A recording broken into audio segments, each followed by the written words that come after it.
September 1944, Eastern France. American forces had surrounded a German garrison dug into a fortress position. Stone walls, artillery, machine guns covering every approach. Inside, 1,500 German troops under the command of a major who had sworn he'd never surrender to the Americans. Patton sent an officer under white flag with a simple message: surrender now. Avoid unnecessary bloodshed, and your men will be treated as prisoners of war under Geneva Convention rules. The German major's response was defiant, dramatic, and delivered with absolute conviction. Tell General Patton that if he wants this fortress, he'll have to kill me to get it. It was meant to sound heroic, unbreakable, the kind of statement that rallies troops and intimidates enemies. Patton's response was 4 words: I can arrange that. What happened next wasn't a siege. It wasn't a prolonged battle. It was a systematic destruction that lasted less than 12 hours and proved that Patton took people at their word. If you want to see what happens when you dare Patton to do exactly what he was planning anyway, hit subscribe right now. The German position wasn't some makeshift defensive line. It was an actual fortress, one of dozens the French had built in previous centuries that dotted the countryside. Thick stone walls, natural defensive advantages on high ground, limited approaches that can be covered by interlocking fields of fire, underground chambers that could withstand artillery, a well that provided water. The major commanding the garrison had about 1,500 troops, a mix of Wehrmacht infantry, some artillery crews, and a handful of officers from various units that had retreated into the fortress as American forces advanced. On paper, the position was formidable. Taking it by frontal assault would be costly. A siege could last weeks. A smart play might be to bypass it entirely, leave a screening force, and continue the advance. But this fortress sat on a key road junction. Leaving it in German hands meant American supply convoys would have to take longer alternate routes. It was an obstacle that needed to be eliminated.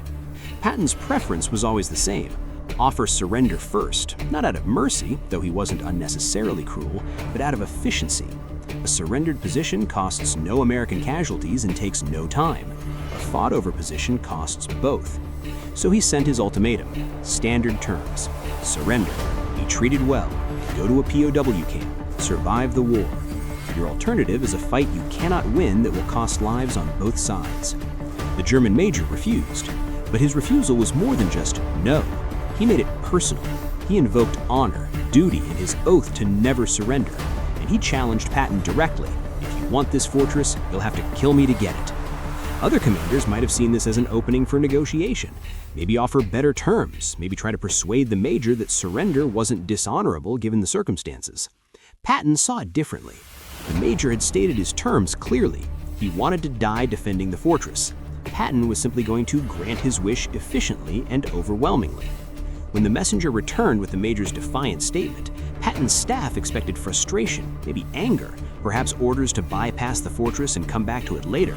Instead, Patton was almost matter-of-fact. According to accounts from officers present, his response was chillingly pragmatic. The major says we have to kill him. Let's not disappoint him. Then he started issuing orders, precise, comprehensive, designed to accomplish exactly what the major had challenged him to do, but in the most efficient way possible. First, Patton ordered a complete encirclement, not just blocking the roads, a total seal, no one in or out. Cut the water supply if possible. The fortress was strong, but the Germans inside still needed supplies, water, and eventually reinforcements. They'd get none of those things. Second, he ordered every heavy artillery piece within range to register on the fortress. Not random bombardment, precise targeting. Stone walls might stop small arms, but they wouldn't stop 155mm shells. Underground chambers might protect against shrapnel, but direct hits would collapse them. Third, he ordered air support, not fighter bombers dropping area bombs, tank-busting aircraft with precision munitions targeting specific structures within the fortress complex, the major's command post, the artillery positions, the ammunition storage. Finally, and this showed Patton's attention to psychological warfare, he ordered loudspeakers brought up. The Germans inside would be told exactly what was coming, not as a threat, as a schedule. At this hour, artillery bombardment. At this hour, airstrikes. At this hour, assault. Give them time to think. Give them time to realize their commander's heroic stance was going to get them all killed. Finally, Patton made it clear to his own commanders this wasn't going to be a careful, casualty-averse operation. The major wanted a fight, they'd give him one. But it would be so overwhelming, so intense, so precisely coordinated that it would be over quickly. Get it done in hours, not days. The message to his troops was equally clear. The Germans inside had been offered surrender. They refused. What happened next was their choice, not ours. The assault began at dawn, not because dawn attacks are traditional, but because Patton wanted the Germans to spend the entire night knowing what was coming.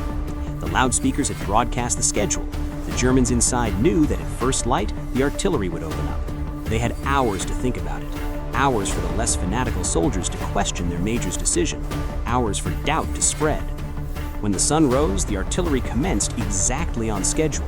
Not random fire, coordinated barrages targeting specific sections of the fortress walls. The goal wasn't just to damage, it was to methodically dismantle the defensive positions. The fortress had stone walls several feet thick. They'd withstand a lot, but Patton had brought up heavy guns specifically to deal with fortifications. Shell after shell slammed into the same sections of wall, opening breaches, creating weak points, exposing the interior. German artillery tried to respond, but American counter-battery was immediate and precise. German guns would fire, and within minutes, American shells were landing on their positions. German crews quickly learned that shooting back meant death. After 2 hours of artillery, the airstrikes began. P-47 Thunderbolts carrying 500-pound bombs, not carpet bombing, precision strikes on identified targets. The major's command post took 3 direct hits. The ammunition storage was hit, causing secondary explosions that rocked the entire fortress. The main gate was blasted off its hinges. Through all of this, the loudspeakers continued broadcasting, describing what was happening, announcing what would come next, offering a final chance to surrender before the ground assault, making it clear that anyone who wanted to live could walk out with hands up and would be treated well. Some did. Small groups of German soldiers began surrendering. First a few, then dozens. They'd slip out of damaged sections of wall with hands up, walking towards American lines, choosing life over their major's oath. The major tried to maintain order. He had soldiers who tried to surrender shot as traitors, but this only accelerated the collapse of morale. Troops realized they were trapped between American firepower and their own fanatical commander. By mid-morning, the fortress was a wreck. Walls breached in multiple places, artillery positions destroyed, the command structure shattered by the precision strikes on the major's headquarters. And then American infantry attacked, not from one direction, from every breach in the walls simultaneously. Sherman tanks rolled up to point-blank range and fired directly into openings. Flamethrowers cleared bunkers. Engineers used explosives to collapse remaining strongpoints. But here's the remarkable thing. It wasn't the chaotic urban warfare that fortress assaults usually became. It was systematic, almost mechanical, because Patton's preparation had been so thorough that there wasn't much to fight. German resistance was scattered and disorganized. Small groups fought briefly, then surrendered. The major's threats to shoot deserters had failed. There was no coherent command structure left to enforce them. American forces moved through the fortress section by section. Loudspeakers followed them, broadcasting surrender appeals in German, offering safety to anyone who laid down weapons, making it clear that continued resistance was suicide, not heroism. The major himself was found in what remained of his command bunker. He barricaded himself with a handful of loyal troops. When Americans breached the position, he reportedly aimed his pistol at them. An American sergeant shot him. Not dramatically, not after a speech, just professionally ended the threat. The major said Patton would have to kill him. That's exactly what happened. The handful of soldiers with the major immediately surrendered. They followed orders to the end, but once their commander was dead, they had no interest in dying too. The entire operation, from the start of the bombardment to the final German surrender, took less than 12 hours. American casualties were minimal. A few wounded from sporadic German fire, none killed. The systematic preparation and overwhelming firepower had made the actual fighting almost anticlimactic. German casualties were significant. The major was dead, as promised. About 200 other German soldiers were killed, mostly in the bombardment or during the final assault. Another 300 were wounded. The remaining 1,000 surrendered. When American intelligence officers examined the fortress after the battle, they found evidence of how close. The major had come to losing control even before the assault. Notes from junior officers questioning the decision to fight, soldiers had been executed for attempting to surrender, signs that morale had collapsed days before the actual battle. The major believed his defiance would inspire his troops. Instead, it had trapped them in an indefensible position with a commander who'd rather see them die than surrender. Patton toured the fortress the next day. According to officers with him, he showed no satisfaction, no gloating. He was matter of fact. The major said we'd have to kill him. We did. That's what happens when you challenge people to do what they were planning to do anyway. But Patton also made a point during that tour. He visited wounded German prisoners and ensured they were receiving proper medical care. He had American medics treating German wounded side by side with American casualties.